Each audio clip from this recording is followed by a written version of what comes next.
que é compatibilidade? É exatamente isso que vocês estão imaginando. E muito mais no caso. Porque tudo que vocês conseguirem imaginar. Arthur, você está falando de compatibilidade de gosto? Você está falando de compatibilidade de preferências? Você está falando de compatibilidade de rotina? Você está falando de compatibilidade de plano sobre o futuro? Você está falando de compatibilidade sobre valores, sobre visão de mundo? Sim, estou falando sobre tudo isso e tudo mais que você possa imaginar. Todos os tipos de compatibilidade aqui. São compatibilidades desde coisas mais simples, do tipo, vamos ter uma rotina juntos, né? Se uma pessoa gosta pra caramba de sair e a outra é caseira, cara, é muito mais difícil você manter uma relação assim duradoura, né? Vai gerar muito atrito, vai gerar muito cansaço. Lembre-se, eu estou falando de estatística, de probabilidade. Nada que eu estou falando é impossível. Não, é bem mais difícil, né? Valores. Bem, se você dá valor à organização e a outra pessoa não dá valor à organização, ou se você dá valor ao dinheiro e a outra pessoa não dá valor ao dinheiro, vocês com toda certeza vão fazer várias escolhas ao longo da vida que vão ir muito um contra o outro.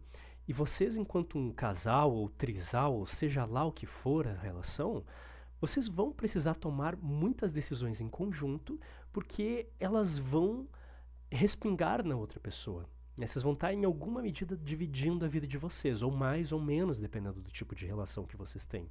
Se vocês estão morando juntos, por exemplo, se vocês têm filhos, caramba, vocês precisam tomar muitas decisões em conjunto. Então, se vocês têm valores muito diferentes, se vocês têm métodos muito diferentes, se vocês têm visões de mundo muito diferentes, opiniões muito diferentes sobre as coisas, esse tipo de decisão vai ficando cada vez mais difícil. Por outro lado, se vocês curtem coisas diferentes, eu sou do rock, ela é do K-pop. Tá, beleza. Mas se vocês, sabe, se vocês fazem quase nada em conjunto, se vocês basicamente não gostam da mesma coisa, fica muito mais difícil também, porque, de fato, vocês vão ter menos momentos de lazer junto, vocês vão ter menos papo para conversar. Por exemplo, eu sou geek pra caramba. É óbvio que eu vou ter muito mais facilidade de manter um relacionamento com uma pessoa que também é geek, né? Com uma pessoa que gosta de várias coisas que eu gosto também, que gosta muitas vezes de um game, que gosta de RPG de mesa. Agora, se a gente for pensar naquele relacionamento que a gente tem há, vamos dizer, há várias décadas atrás, aquele clássico de um século atrás, né? Homens são de Marte, mulheres são de Vênus. O homem gosta de carro, a mulher gosta de fazer fofoca com as amigas. O cara gosta de ficar bebendo no bar até tarde.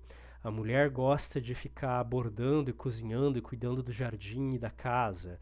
Cara, se a gente tem mundos muito distintos, é muito mais difícil de fato a gente ver uma compatibilidade, né? Porque daí você vai ter grupos de amigos muito diferentes, né? Porque vocês, tipo, o grupo de amigos da sua companheira, do seu companheiro, não tem os mesmos papos que você, porque seu próprio companheiro ou companheira não tem os mesmos papos.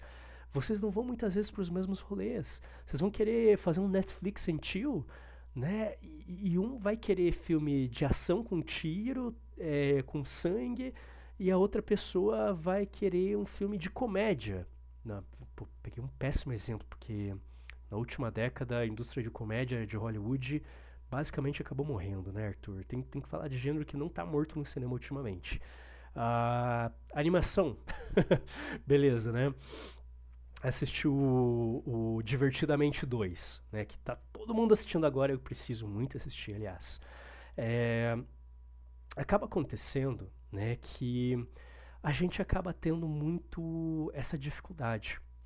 E para outras coisas, como por exemplo, planos sobre o futuro.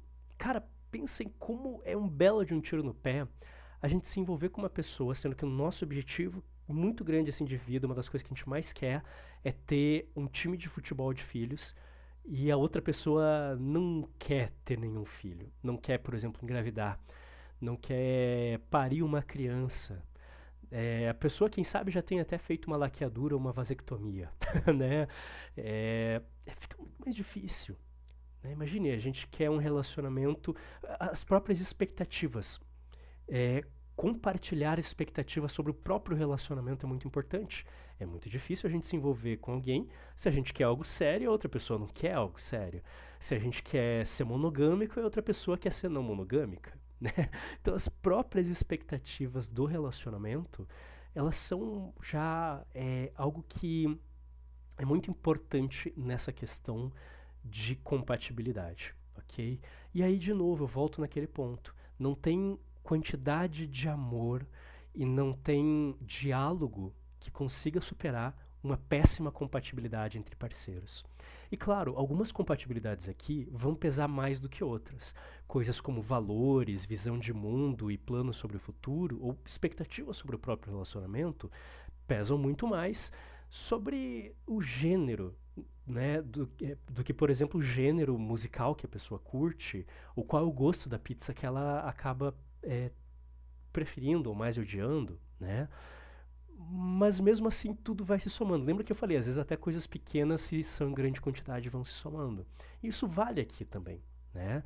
Então, quando a gente junta tudo isso e chama isso de compatibilidade, a coisa acaba se tornando a que mais as pesquisas têm tendido a mostrar que tem pelo menos um mínimo de importância para predizer o futuro de um relacionamento. Para ele ser longo, né, duradouro e satisfatório para todos os envolvidos. Né, ser bom, ser feliz, ser aquele relacionamento legal. Né, porque não adianta um relacionamento ser como, por exemplo, de muitas vezes os dos nossos avós, né? Numa época que você se casava e seu marido, sua esposa, às vezes era um traste e você, por motivos legais e sociais, não podia se separar dessa outra pessoa. Né? E o relacionamento pode ser muito duradouro e não ser satisfatório. Não, a gente está mirando nas duas coisas como indicadores de sucesso de um relacionamento amoroso. Tá?